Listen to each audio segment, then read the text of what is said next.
Buenas noches, queridos hermanos. Pasamos hoy a nuestro estudio del libro de Apocalipsis. De antemano quiero, primero que nada, decirle, hermano o hermana, que el libro de Apocalipsis es un libro de revelación, es un libro profético.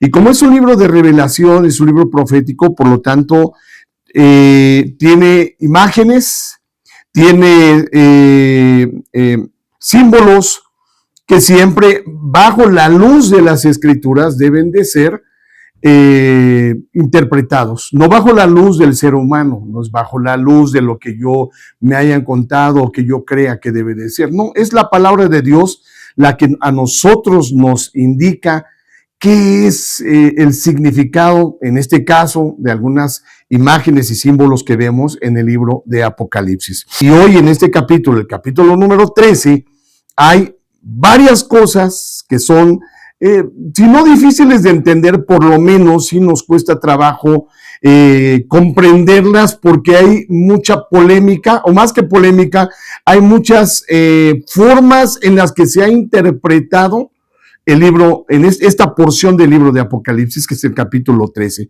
Así que, hermano, yo le recomiendo una cosa, lo que yo le recomiendo primero que nada, es que lea usted el libro de Apocalipsis, lo lea usted, aparte de lo que leemos aquí, usted lo lea, pero léalo paso a paso y descubra que en cada parte, en cada sección, siempre hay una explicación que la Biblia nos ayuda para poderla entender. Así que dicho esto, quiero empezar este capítulo número 13, que le hemos puesto como título La Trinidad Diabólica. ¿Ok? La Trinidad Diabólica. Imagínate por un momento que estás en un teatro de sombras y hay un hombre en el escenario, un hombre que permanece entre las sombras del escenario. Este hombre es poderoso, este hombre es muy persuasivo, muy seductor, pero su rostro es horrendo. Por lo tanto, él no se quiere mostrar ante los demás, porque en lugar de acercarlos, los alejaría.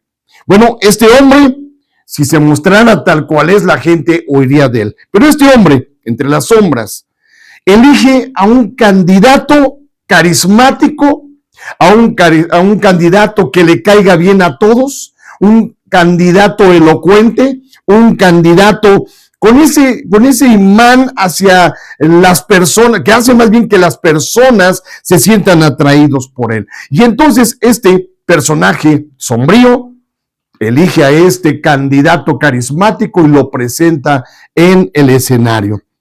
Este candidato carismático es brillante, es fuerte, es elocuente.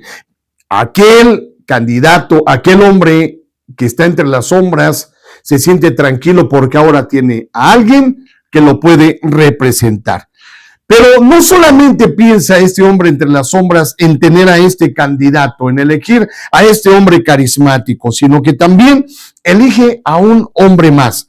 Y este hombre que él elige no parece un guerrero, no parece un hombre fuerte, no parece un hombre elocuente, sino simplemente tiene una apariencia de pureza, mientras que por un lado el otro se muestra inteligente, carismático, atractivo. Este simplemente tiene una apariencia de pureza, de tranquilidad. Le inspira a la gente paz. Realiza actos asombrosos, pero todos esos actos que realiza son para atraer a este líder carismático, para que este líder carismático quede como el personaje principal de la obra de este hombre que se encuentra bajo las sombras. Sin embargo, cuando nosotros vemos esto, cuando nosotros nos imaginamos esto, pensamos inmediatamente, ¿verdad?, en que aquí hay dos personajes, pero uno de ellos permanece en las sombras, inteligente, manipulador, que de alguna manera, a través de estos personajes, extiende su dominio, su poder y su jerarquía. Bueno, esto es solamente una imaginación Es una forma en la que queremos entender lo que está pasando en el capítulo número 13 del libro de Apocalipsis. En este teatro de las sombras que acabamos de imaginar, que acabamos de ver, el apóstol Juan, en este capítulo 13, enciende la luz para que nosotros podamos examinar de cerca la anatomía de tres personajes que el apóstol Juan va a traer, más bien al apóstol Juan le fueron revelados y que los trae para que nosotros conozcamos lo que Dios quiere que nosotros tengamos en mente para entender lo que sucede en el ambiente, en este ambiente, en la tierra, este ambiente en donde nosotros vivimos. No solamente en la historia, sino el ambiente que hoy mismo estamos viviendo. En este momento yo le voy a pedir a usted que abra su Biblia, que busque el libro de Apocalipsis, el capítulo 13. Por favor, póngale pausa a esta grabación y me gustaría que lo leyeran en voz alta algunos de ustedes, verso por verso, y que traten de entender qué es lo que está pasando allí. En cuanto termine usted de leer el capítulo 13, por favor, encienda la grabación.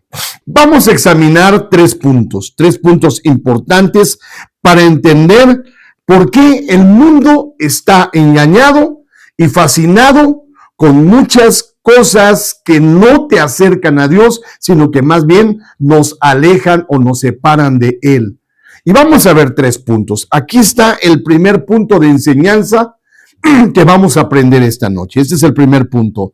La anatomía del engaño a través de dos bestias. El capítulo número 13, verso 1 al 11, nos habla de estas dos bestias que usted acaba en este momento de leer. En los versículos 1 al 10, nosotros podemos ver a una bestia que sube del mar.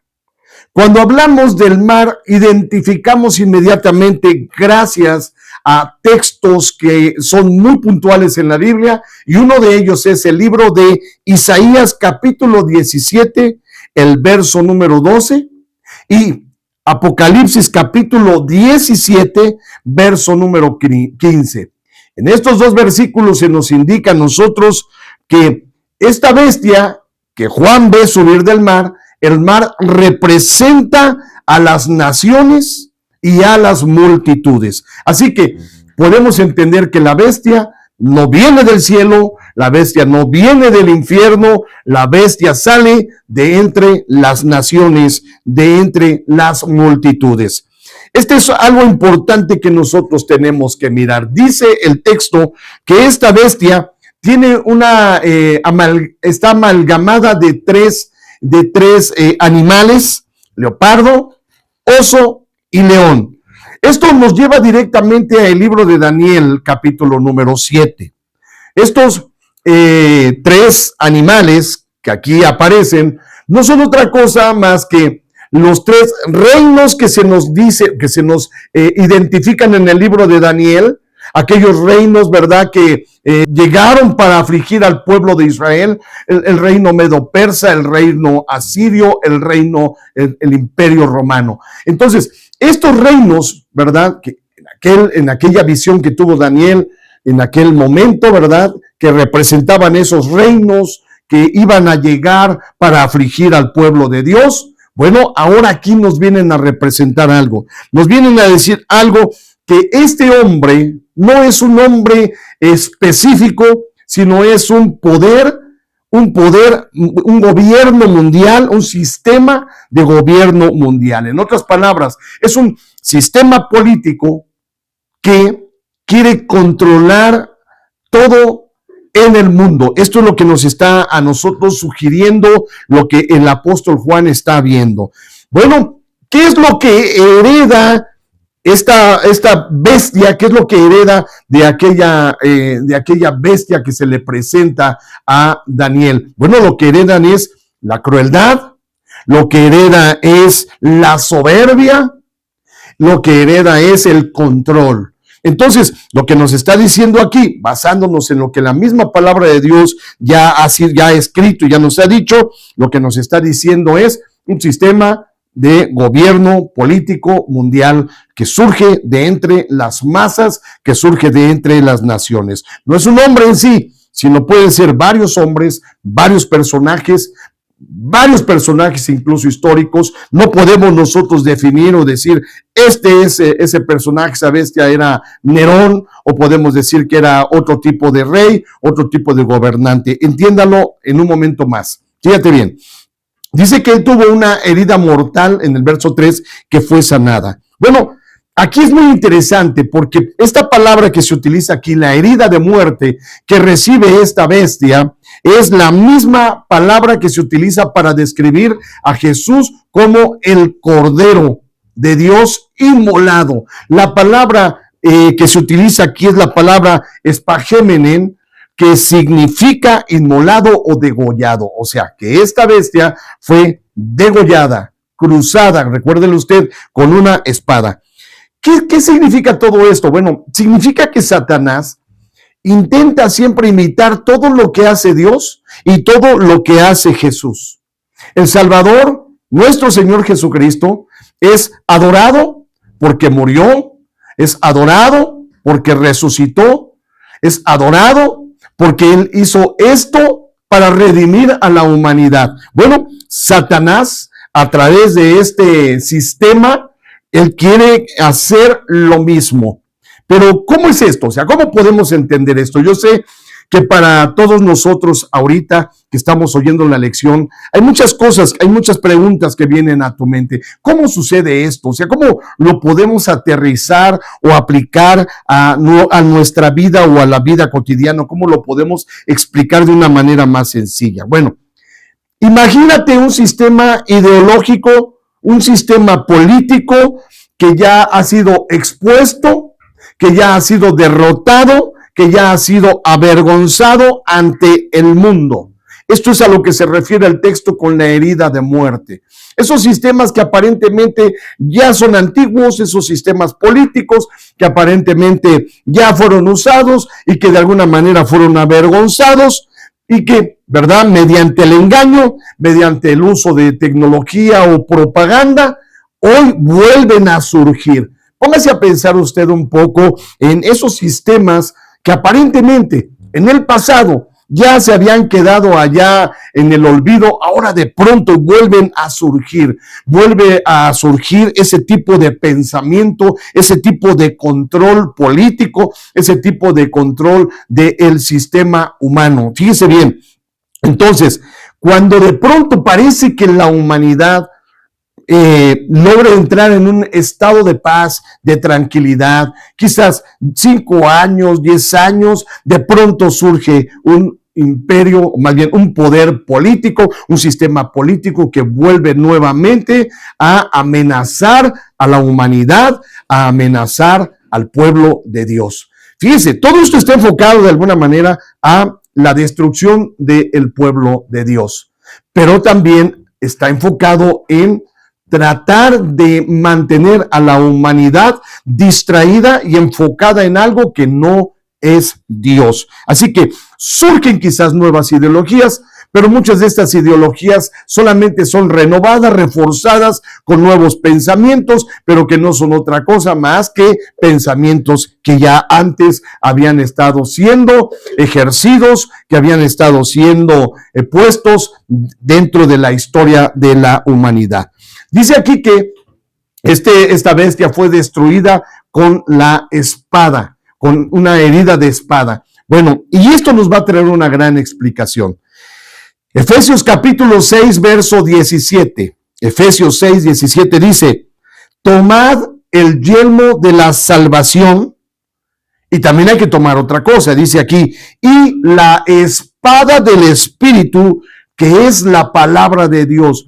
Siempre es una lucha, querido hermano, estas ideologías políticas, estos sistemas de gobierno que tratan de controlar o subyugar el pensamiento de las personas, de adoctrinarlos para ideologías o sistemas humanos, siempre han sido destruidos por la palabra de Dios. Dice que la espada del Espíritu es la palabra de Dios. Esta bestia si entendemos lo que en la Biblia nos enseña y entendemos nosotros que la Biblia nos da una explicación, desde luego que la explicación es de que esa bestia, ese sistema, esos pensamientos ideológicos que quieren hacer que la gente se separe de Dios, o que deje de pensar en Dios, o que adoctrinen a la gente para estar en contra de Dios, de pronto son destruidos por la palabra de Dios, que es la espada del Espíritu. Pero vea esto, Hebreos 4:12. Porque la palabra de Dios es viva y eficaz y más cortante que toda espada de dos filos, y penetra hasta partir el alma y el espíritu, las coyunturas y los tuétanos, y discierne los pensamientos y las intenciones del corazón. Entonces, es la palabra de Dios. Este es un choque entre los sistemas políticos contra la palabra de Dios. Ya sea que esos sistemas tienen líderes o tienen gobernantes en las diferentes épocas de la historia, y que de pronto esas ideologías van en contra, ideologías políticas van en contra de la palabra de Dios, pero la palabra de Dios siempre las vence. Pero pareciera que ya se acabaron y de pronto vuelven a surgir. Dice que también esta bestia habla blasfemias, o sea, la boca de esta bestia habla cosas blasfemas contra Dios. Entonces,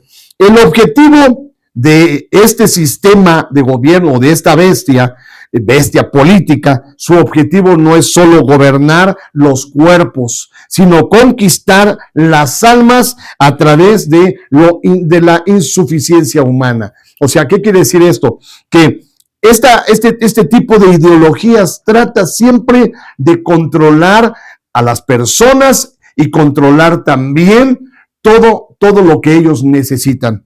Bueno, es un sistema, para aterrizarlo, es un sistema de continua oposición contra Dios. Los gobiernos, muchos de estos gobiernos, en lo que nos está diciendo aquí, están en contra de Dios y siempre estarán atacando todo lo que tiene que ver con Dios. Entonces, esta es la bestia que surge del mar, es una bestia política, no es un personaje en sí, sino pueden ser varios personajes, puede ser un sistema de gobierno, pero todo esto está en oposición, de manera política, en oposición contra Dios, porque hablan cosas blasfemas contra Él. Y Dios, con su verdad, siempre los destruye. Parece ser, ¿verdad?, como que ya se acabó, pero de pronto vuelve a surgir otro sistema que se pone en contra de Dios, y hablamos de sistema político. Muy bien, vamos a la segunda bestia que está aquí en el verso número 11. Vea cómo dice aquí el verso número 11. Después vi otra bestia que subía de la tierra y tenía 2 cuernos semejantes a los de un cordero, pero hablaba como dragón. Bueno, aquí aparece una segunda bestia. Esta bestia, ¿verdad?, que aparece aquí, dice que subía de la tierra. Mire, una dice que venía del mar, las gentes. Otra dice que venía de la tierra. Pero fíjense bien, a diferencia de la primera bestia, esta segunda bestia tiene 2 cuernos como de cordero. Esto viene a representar algo, a simbolizar algo. Representa la religión, representa la filosofía, representa la propaganda que parece ser buena, que la religión que parece ser pacífica, la filosofía que parece ser espiritual, pero toda viene disfrazada en un envoltorio de pureza, en un envoltorio de espiritualidad, pero no es otra cosa más que algo mentiroso, porque tiene cuernos como cordero, pero no tiene boca, no habla cosas que vengan de esa mansedumbre del Cordero, y recordemos que ese Cordero es el Señor Jesucristo, no es un enviado de Jesús. Esto es lo que queremos decir. Tiene voz de dragón, aunque se ve como un cordero. Cuando habla, su mensaje es de rebelión. La función de esta bestia que vemos ahora, que surge de la tierra y que estamos entendiendo que es una bestia religiosa, no es la de ser adorada ella misma, sino la función de ella es propagar e impulsar la imagen de la primera bestia, de la bestia política. Entonces, tanto se ayuda la bestia política con la bestia religiosa. Pero en este caso, ese sistema de religión, todas las religiones que hay, están enfocadas en enaltecer o en estar en conexión con esa bestia política, con esos sistemas políticos que gobiernan este mundo. Entonces dice, cómo Satanás, ¿verdad? Quiere controlar a todo, quiere controlar a través del sistema político, pero también quiere controlar a través del sistema religioso. Tiene voz de dragón. También hace milagros. Su poder no reside en las armas. Fíjese cómo es muy mentiroso esto y muy, muy complicado para los que no tienen o no han querido doblegar sus pies delante de Jesús. Él hace señales, dice el verso 13. Él también hace descender fuego del cielo, dice aquí la palabra de Dios en el libro de Apocalipsis. Él busca validar ese sistema de la bestia, ese sistema político. Esta bestia tiene un poder engañoso, hace milagros engañosos, pero todo ¿con qué? Con tal de que se le dé un gran valor y se realce el poder político o el sistema político que nos trae la primera bestia. Bueno, Daniel capítulo 7, verso 3 al 7 nos dice a nosotros que tiene una característica de león, de oso, de leopardo. Estos son los imperios que se oponían al reino de Dios, como lo dijimos hace un momento. Pero quiero enfatizar algo, que esos imperios, tanto religiosos como políticos, siempre traían como meta quitar de la mente del pueblo de Dios su confianza, su fe, agotar su resistencia. Hermano, fíjese bien esto, tanto una bestia como la otra, religiosa o política, de las dos formas tratan de destruir la resistencia del pueblo de Dios. Lo vimos en el capítulo pasado, en los capítulos pasados vimos que el enfoque del dragón es luchar, es pelear con el pueblo de Dios, destruir el pueblo de Dios y ganar la confianza de la humanidad para que esa humanidad, en lugar de voltear a Dios, volteen hacia Satanás. Satanás no se va a mostrar tal cual, él tiene que ver la manera de poder mostrarse hacia la gente y poder persuadirla para que la humanidad le siga a él. Pero fíjese bien, la palabra ya nos advierte de este tipo de religión o este tipo de sistema religioso. Segunda de Tesalonicenses, capítulo 2, verso 3 y 4. Pablo nos dice y nos advierte sobre alguien que se conoce como el hijo de perdición. Dice que ese hijo de perdición se sienta en el templo de Dios porque quiere ocupar el lugar de Dios como si fuera Dios. Dice el texto así: nadie os engañe en ninguna manera, porque no vendrá sin que antes venga la apostasía. O sea, no vendrá ¿quién? No vendrá el Señor Jesús sin que antes se manifieste esta apostasía. La palabra apostasía significa que habrá quienes se tomen otra dirección diferente a la dirección que se tiene para estar o dirigirnos hacia Dios. Entonces, dice que no vendrá sin que antes venga la apostasía y se manifieste el hombre de pecado, el hijo de perdición. ¿Quién es este hijo de perdición? ¿Qué hace este hijo de perdición? Se opone y se levanta a todo lo que se llama Dios o es objeto de culto, tanto que se sienta en el templo como Dios, de Dios como Dios, haciéndose pasar por Dios. Mire todo lo que aquí el apóstol Pablo nos trae a nosotros acerca de esta bestia religiosa, este sistema religioso que es posiblemente a través de un personaje o personajes de la historia, pero o también a través de sistemas de creencias, supersticiones o ideologías espirituales o religiosas. Mateo 7, 15 al 16, Jesús nos advierte sobre los lobos que vienen vestidos de ovejas. Recuerde que esta bestia tiene cuernos de cordero, pero su voz es de dragón. Vea cómo dice el texto. Guardaos, dice Jesús.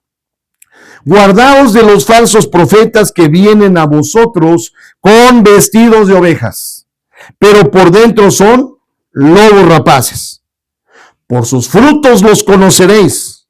¿Acaso se recogen uvas de los espinos o higos de los abrojos? Mire, no por lo que hablan, sino por cómo son, cuáles son los frutos de su vida. Es como se conoce cuando alguien es un falso profeta o alguien que viene de Dios.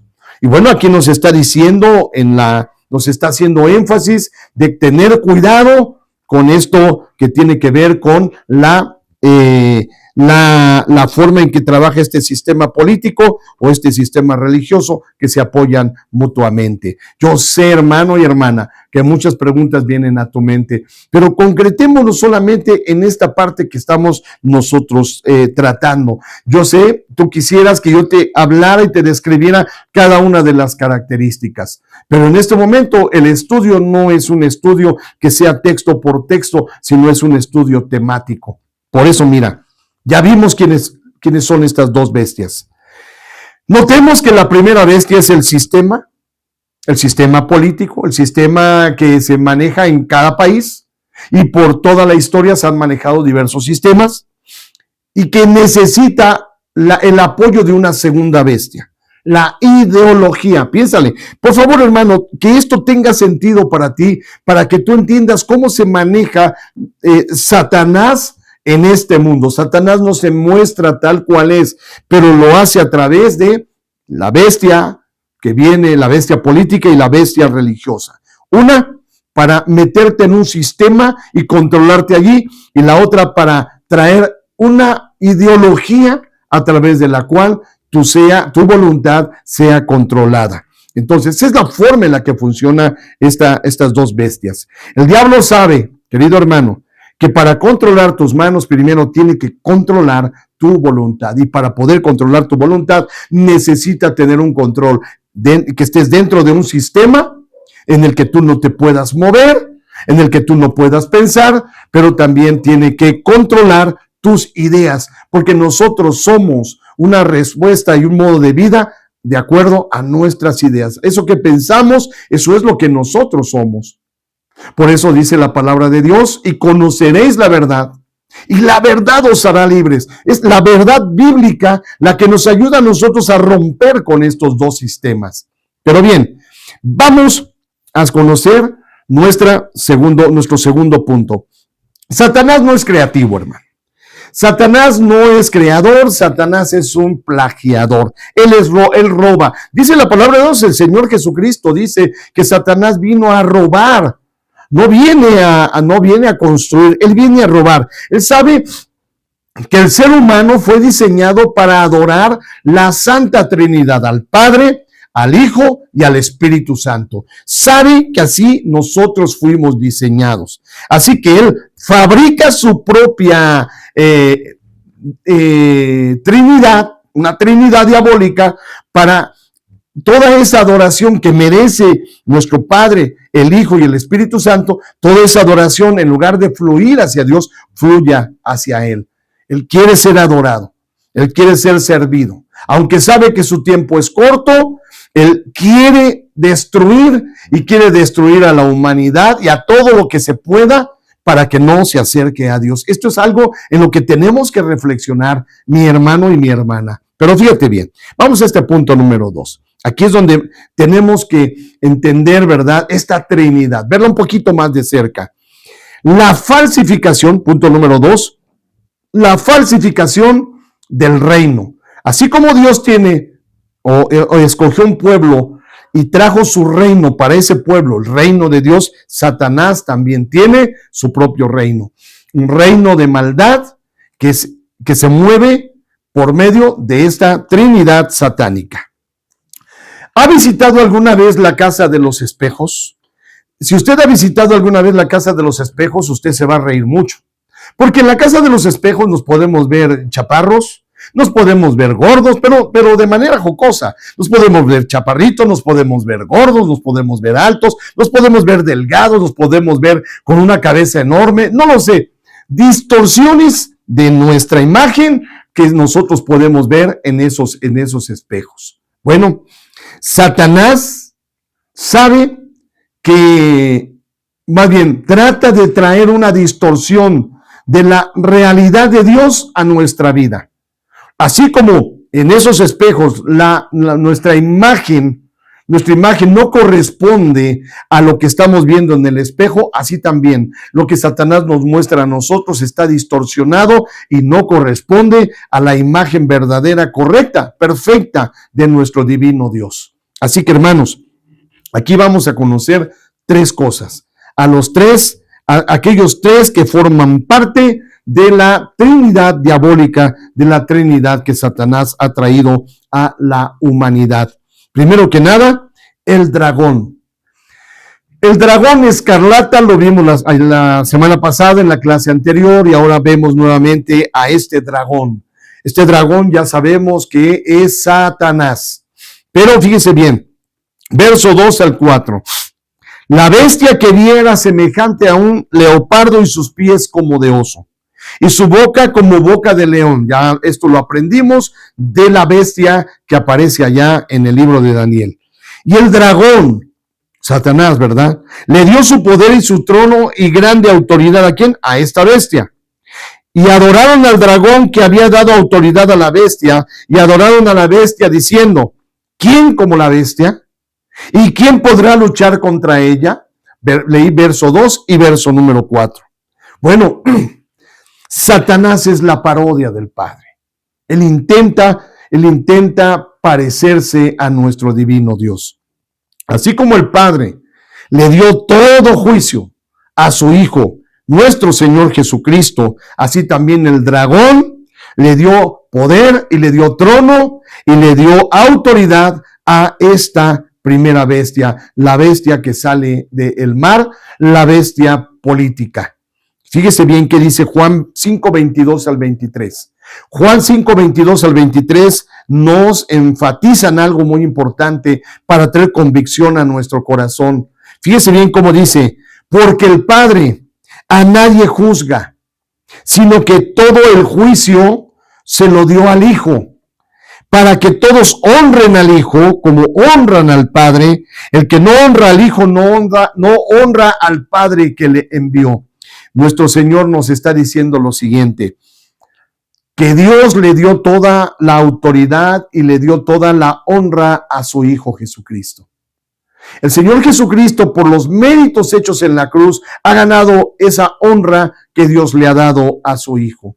Lo que estamos diciendo es lo siguiente, que Dios dejó toda la autoridad y todo el juicio a su Hijo Jesucristo, y si nosotros honramos al Señor Jesús, es como si estuviéramos honrando a nuestro Padre Celestial.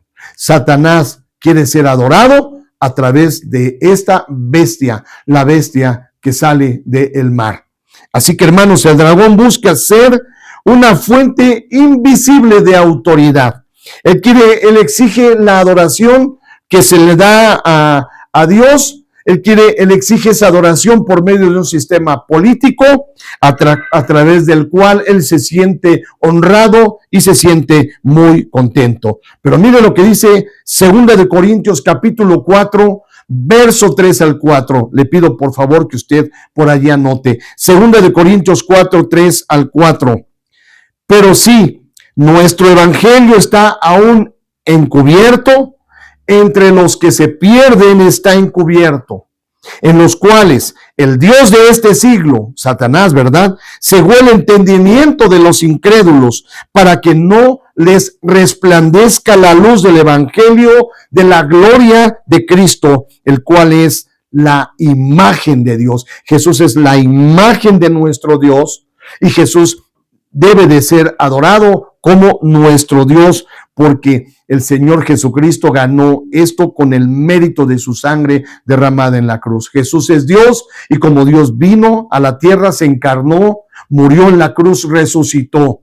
Y ahora el Señor Jesucristo nos permite a nosotros honrar a Dios a través de Él. Así que lo que estamos diciendo es que el dragón quiere toda esa adoración que el Señor Jesucristo merece. Él quiere ganársela y lo quiere hacer primero que nada a través de un sistema político, a través de mantener bajo control el control político, el control de gobierno, mantener a las personas controladas. Y las personas que enaltecen, las personas que están bajo ese sistema, están ellas cegadas por Satanás, el Dios de este siglo. Él ciega eso por medio de ¿qué? Por medio de estas ideologías políticas, y de esa manera mantiene a la humanidad controlada.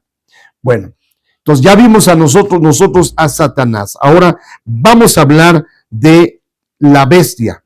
La bestia es la parodia del Señor Jesucristo. Dice que Cristo fue inmolado y resucitó. Eso nosotros lo aprendemos en Apocalipsis capítulo 5, verso número 6. Dice que es el que había muerto, pero que ahora ha resucitado. Así nos lo dice Apocalipsis 5, 6. Bueno, dice aquí que la bestia sufre una herida mortal y vive. Recuerde que esa herida mortal es a través de la palabra de Dios. Recuerde también que cuando Satanás quiso destruir, matar al Señor Jesucristo en la cruz, Jesucristo resucita y en su resurrección le da un golpe mortal a Satanás. Sin embargo, ¿verdad? Cuando lo aplicamos esto a la bestia, encontramos de que hay sistemas políticos que parece que ya fueron expuestos, fueron hechos a un lado, pero siempre Satanás hace que ese sistema resurja con mayor fuerza, reinventado, para que la gente pueda volver a creer en ello. Entonces, si Jesús es el Rey de Reyes, Satanás también quiere ser el Mesías falso, el que venga a darle a la gente lo que la gente necesita. La gente, hoy en día podemos ver cómo vive la gente en muchos países. La gente vive sin tener justicia. La gente vive en medio de la criminalidad que permanece impune. Y de pronto viene el gobierno, y ese gobierno, ese sistema, aparentemente le da a la gente esa paz, esa tranquilidad que tanto necesita. Sin embargo, ese mismo gobierno, tarde o temprano, vuelve otra vez a tomar el control de las personas, y las personas no logran salir, no logran sentir más bien lo que es la justicia, y viven siempre en un estado de injusticia, de impunidad, y de esa manera sobreviven. No logran entender quién es Dios, no logran comprender quién es Dios, porque Satanás los lleva a tal control que el espíritu de esas personas se encuentra tan humillado, se encuentra tan sobajado, que le cuesta trabajo entender que puede haber un Dios que lo ama, un Dios que lo puede y lo quiere rescatar. Pero las personas no logran entender esto, porque esos sistemas políticos son muy fuertes y mantienen a la persona bajo una opresión muy grande. Entienda esto, hermano, es la opresión que ejercen estos gobiernos o estos líderes, grandes líderes que han ocurrido en la humanidad. Es a través de esa opresión que la gente no logra entender, no logra ceder su voluntad a un Jesucristo que murió en la cruz. Entonces, esta es la labor de esa bestia que sale del mar. Y encontramos el falso profeta, ¿verdad? O la segunda bestia que viene de la tierra. Y es una parodia del Espíritu Santo. El verso número 12 dice así: y ejerce toda la autoridad de la primera bestia en presencia de ella, y hace que la tierra y los moradores de ella adoren a la primera bestia, cuya herida mortal fue sanada. Esta bestia no pide ser adorada. Fíjese bien, no pide ser adorada. Más bien, hace o promueve que la que en realidad sea adorada sea la primera bestia, ese sistema de control, ese sistema de opresión. En otras palabras, apoya lo que la opresión hace con la mente y con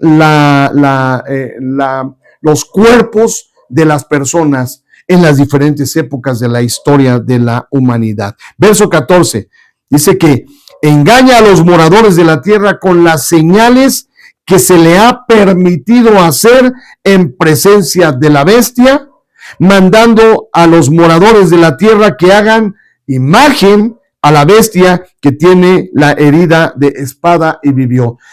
O sea, no solamente piden que ahora le adoren, sino que se hagan también una imagen. ¿Qué quiere decir todo esto? Bueno, fíjate bien, querido hermano, es que esta fusión de Satanás, esta fusión es verdaderamente diabólica. No solamente utiliza la opresión política, sino también utiliza el adoctrinamiento mental, el adoctrinamiento espiritual de las personas. Entonces, esto es algo de veras muy, pero muy peligroso. ¿Por qué? Porque le quitan toda la voluntad a las personas. Le quitan la voluntad a la humanidad. Lo hemos visto por muchas etapas en la historia, cómo, ¿verdad?, los pueblos a veces permanecen esclavizados en mentalidades, en ideologías, en enseñanzas, en filosofías retorcidas, que no permiten que las personas tengan su propia forma de pensar, hasta que de pronto surge una revolución, hasta que de pronto surge un levantamiento, y entonces aquel sistema parece caer, y después, con el pasar de los años, vuelve a surgir. El Espíritu Santo nunca busca el ser proclamado para ser adorado. El Espíritu Santo habla y glorifica y enseña a que todos los que somos cristianos adoremos al Señor Jesús. Juan capítulo 16, verso 13 y 14 dice: pero cuando venga el Espíritu de verdad, es de verdad, Él os guiará a toda verdad, porque no hablará por su propia cuenta, sino que hablará todo lo que oyere y os hará saber las cosas que habrán de venir. Él me glorificará, dice Jesús, porque tomará lo mío y os lo hará saber. Así que Él toma lo que es de Jesús y nos enseña a amar y adorar a Jesús. Esto es lo que hace el Espíritu Santo. Entonces, querido hermano, cuando se habla del fuego del cielo, recuerde usted que aquí hay una conexión especial. Satanás quiere también traer este ejemplo del fuego del cielo para hacer que las personas crean en él. Primero que nada, recuerde que el Espíritu Santo descendió como fuego en el día de Pentecostés para darle valor, para validar y para respaldar a la iglesia que estaba en ese día, en el día de Pentecostés. Libro de Hechos capítulo 2 verso 3 estaba siendo establecido. Bueno, el falso profeta hace descender fuego del cielo para validar a la bestia. Entonces, ¿qué significa esto? Significa que él también trae una religión que aparentemente proviene de Dios, una religión falsa que aparentemente está enalteciendo el Espíritu de Dios, o sea, la presencia de Dios dentro de su iglesia. Él también quiere hacer parecer que hay un espíritu que se mueve en medio de esa religión y que ese espíritu es poderoso, es milagroso. Pero ya entendimos, ¿verdad?, que es solamente una forma, una señal mentirosa que, en este caso, esta bestia religiosa trae para que las personas, en lugar de buscar a Dios, buscan los milagros engañosos que provienen de una religión falsa. Recuerde que también aquellos magos que se encontraban en los días de Moisés, cuando Moisés convierte aquella agua en sangre, el río Nilo lo convierte en sangre, ellos también imitaron los milagros que Moisés estaba haciendo para demostrar que aparentemente eran lo mismo. Esto es el punto, hermanos, que la iglesia, esta religión parece ser buena y parece ser que proviene del cielo y parece ser que proviene de Dios, pero es falsa porque no enaltece a Jesús. Óigalo bien, no enaltece a Jesús, enaltece el sistema humano. Óigalo bien, enaltece el sistema humano. Muy bien. Vamos entonces a pasar a nuestro tercer punto. Hermanos, el enemigo no quiere destruir la religión. El enemigo quiere ser religión.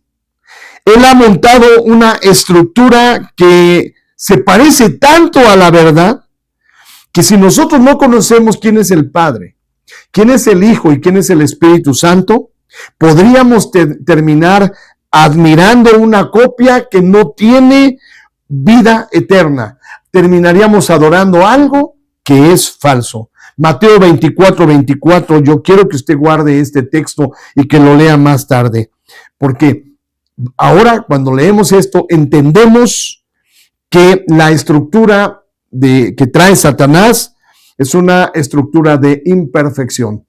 En estos textos que ahora vienen vamos a encontrar, ¿verdad?, que la estructura, aquello en lo que se basa esta Trinidad diabólica es una estructura de imperfección. Y hermanos, ahora viene una parte muy importante donde yo sé que muchas preguntas puede haber, pero fíjese bien, trate de hallarle el sentido para entenderlo desde este punto de vista. Satanás no solamente quiere controlar al mundo por medio de ideologías políticas o religiosas, a través de filosofías, a través de pensamientos, a través de, trata de controlar la mente de las personas para controlar su voluntad. Pero aquí viene el arma escondida de Satanás, la más fuerte, creo yo, de todas, que es ponerle ahora precio a la fe de cada uno de los creyentes a través del control económico. Fíjese, versos 16 al 18, no pierda de vista esto. El sello de la propiedad, la marca y el número de hombre, de eso vamos a hablar. Fíjese bien. Vamos a aterrizar ahora la profecía a una realidad cotidiana. ¿Cómo el sistema intenta adueñarse de la vida tanto de los creyentes en Dios como de aquellos que no creen en Él? Y lo hace a través de esta carta que tiene Satanás que mover, o que más bien puede mover y pone en la mesa la presión social y la presión económica. Empecemos por lo siguiente. Verso 16. Y hacía que todos, hablamos de la bestia, ¿verdad?, pequeños y grandes, ricos y pobres, libres y esclavos, se les pusiera una marca en la mano derecha o en la frente. Miren nada más. Verso 16 nos trae lo primero, su primer movimiento de Satanás, poner una marca en la mano derecha o una marca en la frente. Yo sé, hermano, que hay muchas, pero muchas teorías, muchas enseñanzas acerca de esto. Muchas personas incluso tienen creencias acerca de esto, pero la palabra de Dios, querido hermano, es sencilla.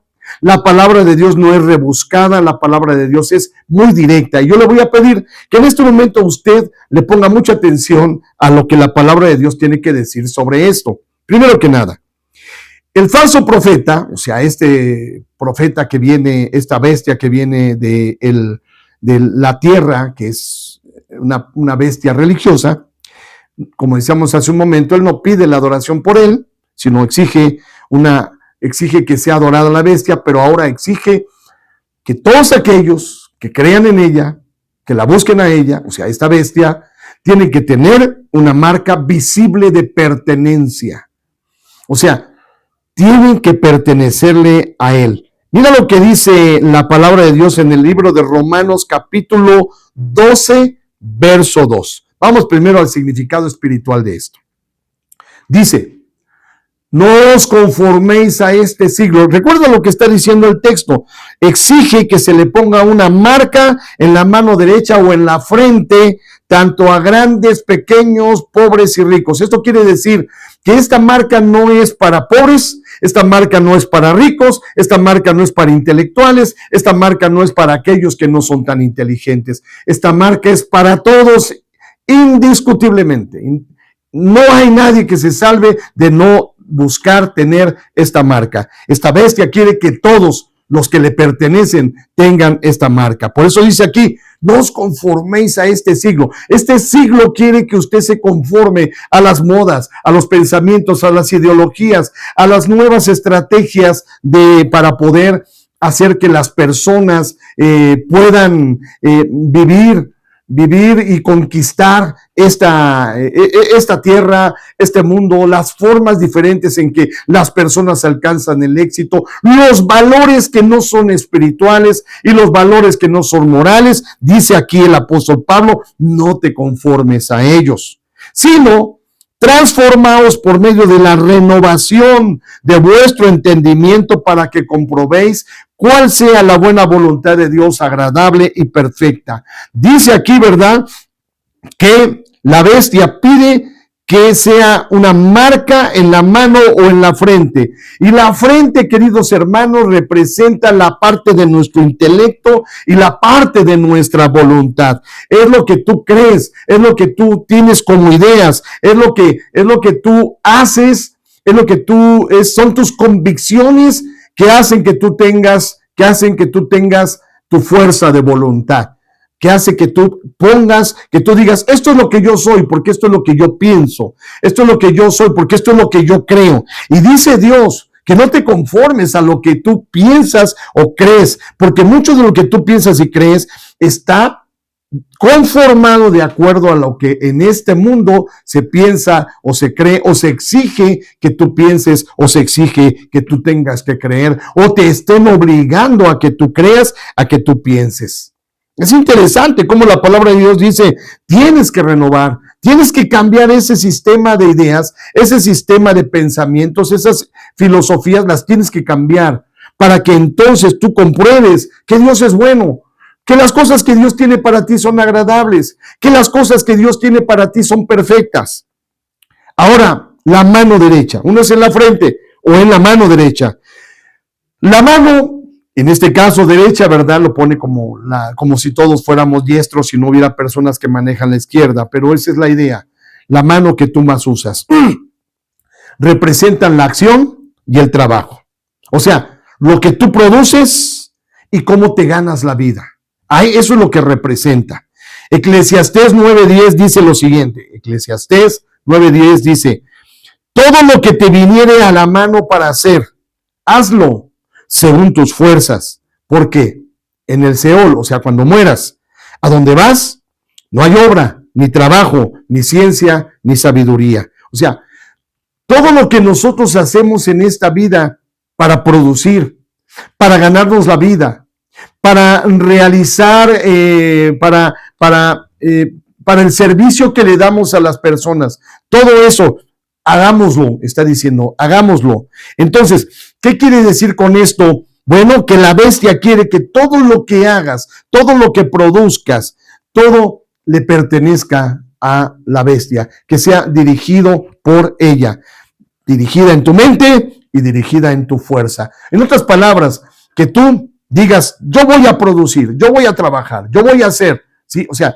es un yo, pero no es que tú te sometas a la voluntad de Dios. Muchos decimos que sea lo que Dios quiera. Muchos decimos, ay Dios, ayúdame. Pero a veces no es precisamente lo que nosotros estamos pensando en nuestro corazón. A veces estamos pensando que lo que vamos a hacer y lo que logramos hacer es porque tengo fuerzas para hacerlo. ¿Sí? Por eso muchos dicen, Dios dame salud, nomás con que me dé salud. Bueno, Dios te puede dar salud, Dios te puede dar también ideas, Dios también te puede dar a ti formas de ver las cosas y de arreglar y de entender los problemas y los asuntos de la vida. Pero lo que Dios quiere es que tú aprendas a ser agradecido con Él. Dice la Biblia, dad gracias en todo, porque esa es la voluntad de Dios. La voluntad de Dios es que seamos agradecidos. Entonces, Esto es lo que la bestia quiere.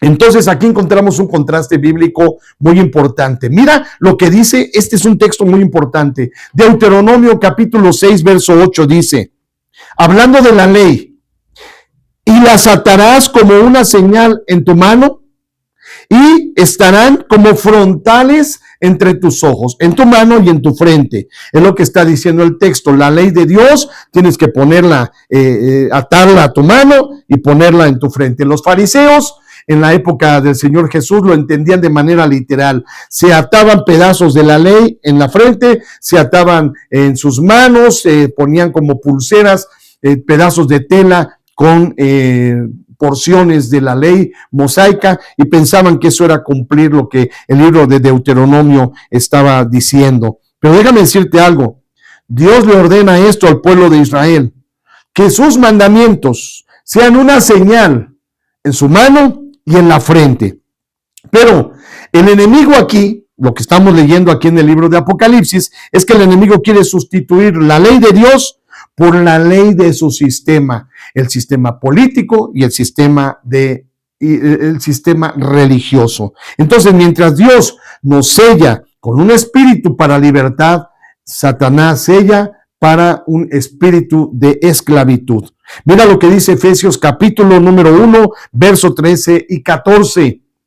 En él también vosotros, habiendo oído la palabra de verdad, fíjate, la verdad es la que nos hace libres, dice el Señor Jesús, sigue diciendo aquí, el evangelio de vuestra salvación, y habiendo creído en él, fuisteis sellados con el Espíritu Santo de la promesa, que es las arras de nuestra herencia hasta la redención de la posesión adquirida para la alabanza de la gloria de Dios. Entonces, el Espíritu Santo ha venido a vivir dentro de nosotros como un sello. Ese sello indica que le pertenecemos a Dios y que ese sello se va a poner en las manos de Dios, o más bien el Espíritu Santo va a guiar nuestra vida de tal manera, nos va a sellar hacia las tentaciones, nos va a ayudar a vencer esas tentaciones, nos va a enseñar el camino, cómo caminar en esa verdad, cómo caminar en ese evangelio hasta el día en que nosotros estemos en la presencia de nuestro Dios. La bestia no está marcando para salvación, la bestia está marcando para esclavitud, para control de la mente y de la forma de ser y de vivir. Bueno, aquí viene el verso 17. Y que ninguno pudiese comprar ni vender, o sea, el que tenga la marca, ¿verdad? Sino el que tuviese la marca o el nombre de la bestia o el número de su nombre. Aquí nos vamos acercando a más controversia. Muchos piensan que va a llegar el día en el que solamente el que tenga esa marca, la marca de la bestia, va a poder ir a la tienda y va a poder comprar.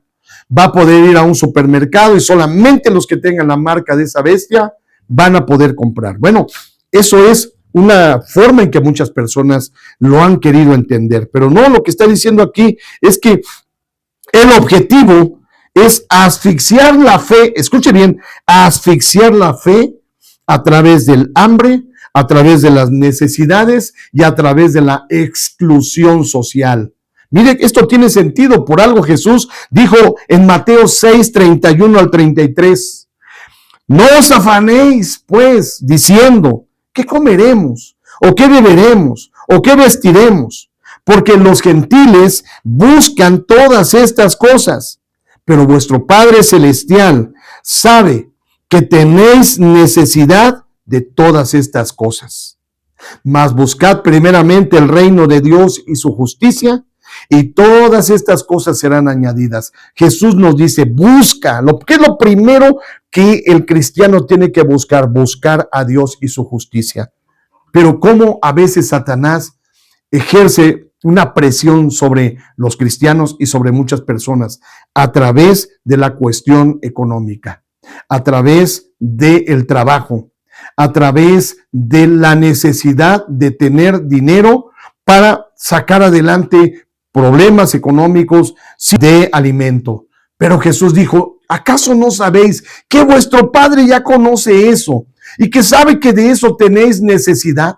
Hay muchos textos en la Biblia que hablan acerca de la gran diferencia que hace Dios entre los que son sus hijos y los que no lo son. Y una de las grandes diferencias se encuentra aquí. Tu Padre ya sabe que tienes necesidad. Por lo tanto, el Señor sabe hacer que en ti sobreabunde toda gracia. Recuerda lo que dice el segundo libro de los Corintios. Dice que Dios es capaz de hacer que en nosotros sobreabunde toda gracia. Entonces Satanás mueve esta ficha, la ficha de la necesidad. Recuérdalo, cuando fue probada la fe de Job, Satanás dijo: quítale lo que a él lo hace feliz, quítale sus posesiones, quítale su dinero, quítale su vivienda y verás cómo él te va a empezar a maldecir. Cuando Satanás ejerce una presión y los hijos de Job mueren, no pasó nada con Job. Job dijo: está bien. Pero cuando le quita los bienes, Job se mantiene firme, pero cuando toca su cuerpo, cuando Satanás dice: ahora toca su cuerpo, y verás cómo él entonces te va a maldecir.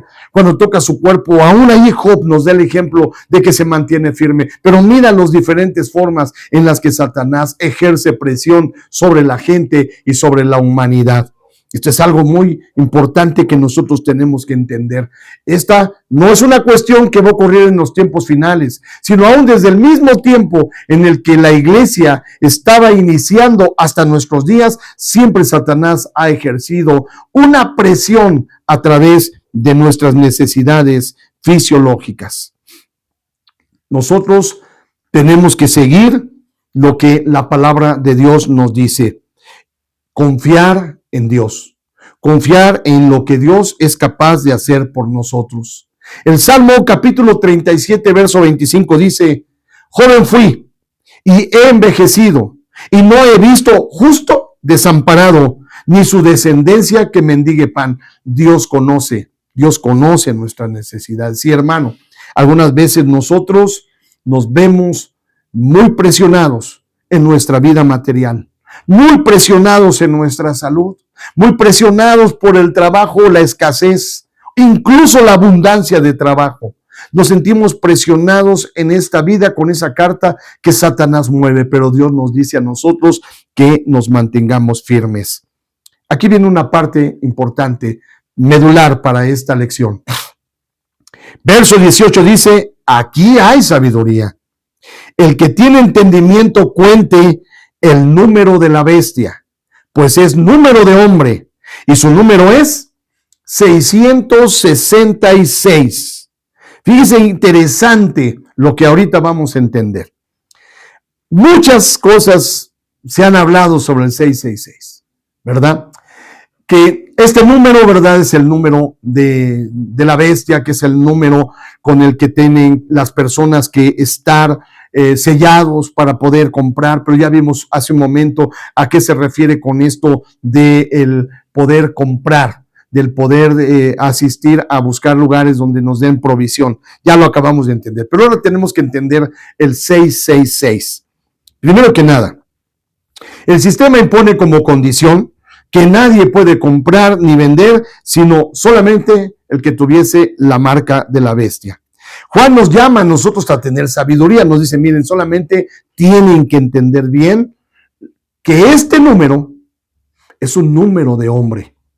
¿Qué quiere decir con esto? Primero que nada, ¿qué es el número 6? Bueno, en la numerología bíblica, fíjese bien, hermanos, el 7 es la plenitud y la perfección de Dios, porque Dios descansó en el séptimo día.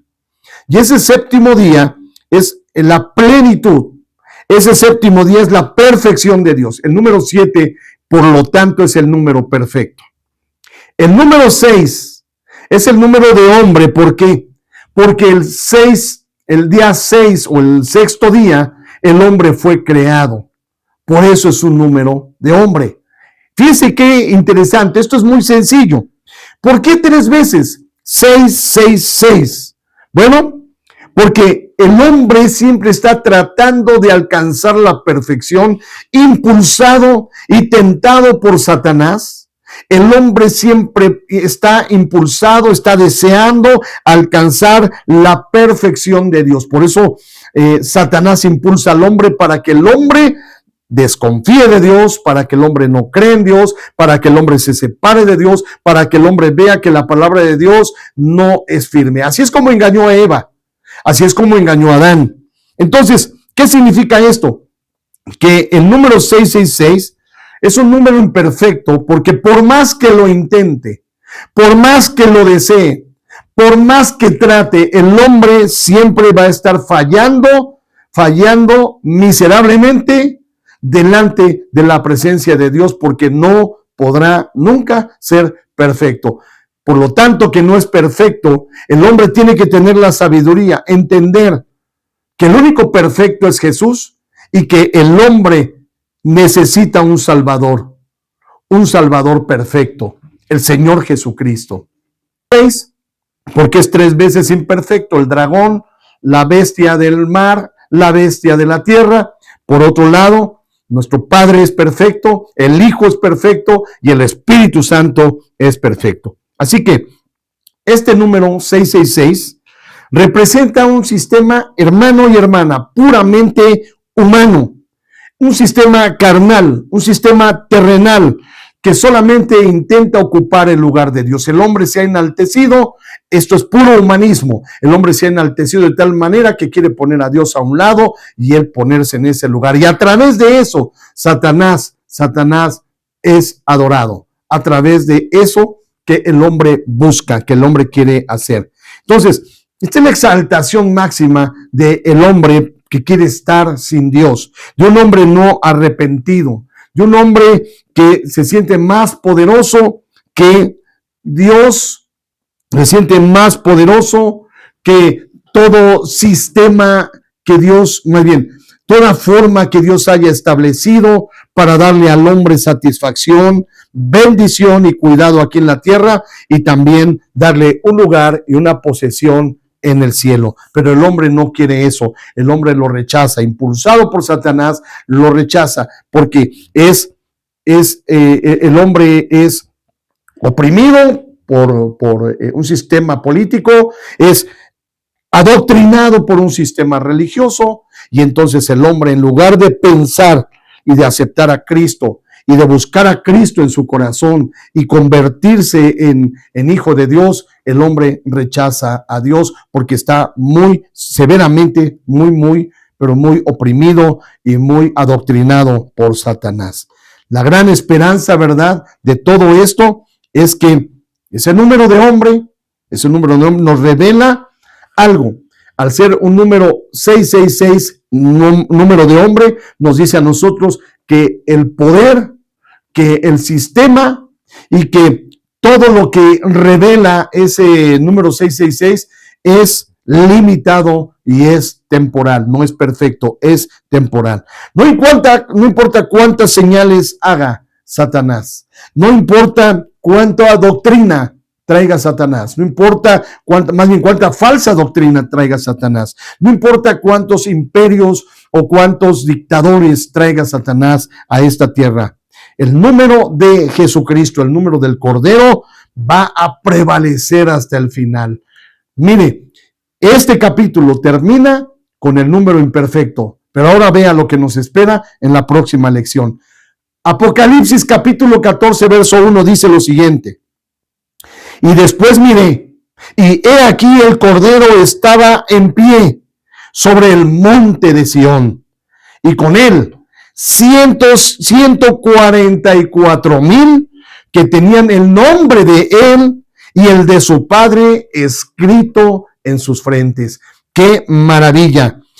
Este capítulo termina, el capítulo 13, esta lección termina con el hombre, el número de hombre, el hombre exaltado por Satanás, llevado a esas alturas de enaltecerse por encima de Satanás, por encima de Dios. Ese hombre que ha sido oprimido, ese hombre que ha sido adoctrinado, de pronto no puede llegar a esa perfección. Él necesita arrepentirse, él necesita buscar al Cordero, porque el Cordero sella a aquellos que ya forman parte del reino de los cielos. Este capítulo 14 comienza con una victoria maravillosa. El Señor Jesús en el monte de Sión, por encima de todo sistema de las bestias, por encima de todas las mentiras de Satanás, allí está Jesucristo con estos sellados por Él, sellados con su nombre y con el nombre de Dios. Nuestra victoria, hermanos, no depende de nuestra economía. Nuestra victoria no depende de tus ideologías políticas. Nuestra victoria no depende de nuestra fidelidad a una religión carismática o a una religión sin espíritu. Nuestra victoria depende de aquel que ya venció en el mundo, y ese es el Señor Jesucristo. Así que, hermano y hermana, que Dios te bendiga.